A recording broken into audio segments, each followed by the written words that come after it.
బాన్స్వాడ ప్రజలకు మిత్రులకు అక్కడ ఉన్నటువంటి ఒక హిందూ సంఘ కార్యకర్తలకు సంఘాలకు నేను ఒకటే విజ్ఞప్తి చేస్తున్నాను. ఈరోజు నేను కామారెడ్డిలో జరిగినటువంటి ఒక ఏదైతే మన ఎమ్మెల్యే గారి మీద దాడి, అదేవిధంగా బాన్స్వాడలో జరుగుతున్నటువంటి ఒక అరాచకం, పోలీసు అరాచకం, ఆ రెండింటి సందర్భంగా నేను ఇంటి నుంచి బయలుదేరితే నన్ను అరెస్ట్ చేయడం జరిగింది. నేను పోలీసులకు చెప్తా ఉన్నాను, ఈ ప్రభుత్వాన్ని చెప్తా ఉన్నాను, ఎవరైనా సరే మా కార్యకర్తల మీద కేసులు పెట్టే ప్రయత్నం చేసినా, తప్పుడు కేసులు పెట్టినా, అరెస్ట్ చేసినా ఊరుకునేది లేదు.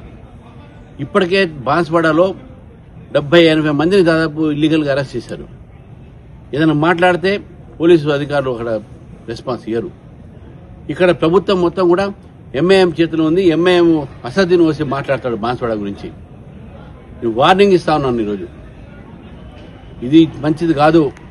రేపు ఇటువంటి సంఘటనలు జరిగితే మేము మళ్ళీ ఊరుకునేది ఉండదు. ఈసారి ఏదో ఒకసారి మా ఒక నిరసన జరుపుకోవడానికి బంద్ కాలిస్తే మీరు అక్కడ 144 సెక్షన్లు పెట్టి మా కార్యకర్తను అరెస్ట్ చేస్తా ఉన్నారు, మా హిందువులను అరెస్ట్ చేస్తున్నారు.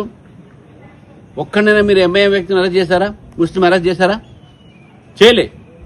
కాబట్టి నేను ప్రజలు కూడా నేను చెప్తా ఉన్నాను, నేనున్నాను మీతోనే, పార్టీ మొత్తం మీతో ఉంది. కేంద్రంలో మన ప్రభుత్వం కూడా మనతో ఉంటుంది. భయపడాల్సిన అవసరం లేదు. వీళ్ళ అరాచకాలుగా ఎక్కువ సాగవు. నేను దీని యొక్క విషయాలన్నీ కూడా ఎవరైతే ఐఏఎస్ కానీ ఐపీఎస్ కానీ ఆఫీసర్లు అయితే ఉన్నారో వాళ్ళకు కూడా చెప్తా ఉన్నాను, మీరు ప్రభుత్వ తొత్తులు గారు, మీరు ప్రజల కోసం పనిచేసేటువంటి యొక్క అధికారులు, ప్రజల కోసం పనిచేయండి. ఎంఏఎం చెప్పుడు మాటలకో లేకుంటే కాంగ్రెస్ ప్రభుత్వం చెప్పిన మాటలకో మీరు విని బీజేపీని అక్కడ కార్యకర్తల్ని, హిందూ సంఘాలు ఉన్న కార్యకర్తల్ని, ఆ సంస్థలో ఉన్న కార్యకర్తలను మీరు హరాస్ చేస్తా ఉన్నారు. It's warning to every one. మా జోలికి వస్తే, మా కార్యకర్తల జోలికి వస్తే, బాన్స్వాడ ప్రజల జోలికి వస్తే మీ ఊరుకోం. It's serious warning I'm just giving. ఈ విధంగా మీరు తెలిస్తే దానికి ప్రతిఫలం కూడా మీరే దానికి బాధ్యత వహించాల్సి వస్తుంది. కాబట్టి బాన్స్వాడ ప్రజలకు, కార్యకర్తలు అందరూ కూడా మరొకసారి చెప్తాను, నేనున్నాను మీతోని, పార్టీ మొత్తం మీతో ఉంది. మన కేంద్ర మంత్రులు ఉన్నారు, మన ఎంపీలు ఎమ్మెల్యేలు అందరూ కూడా మీతో ఉన్నారు. భయపడాల్సిన అవసరం లేదు.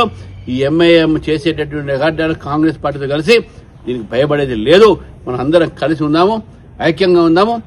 మీ మాట నేను ఉంటాను. మరి కొన్ని రోజులు అక్కడ వస్తాను. నేను ఇవాళ రావడానికి బయలుదేరితే నన్ను ఆపేశారు.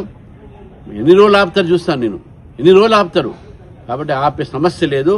ఆపినా వచ్చే అది తప్పకుండా వస్తాను, మీతో ఉంటాను.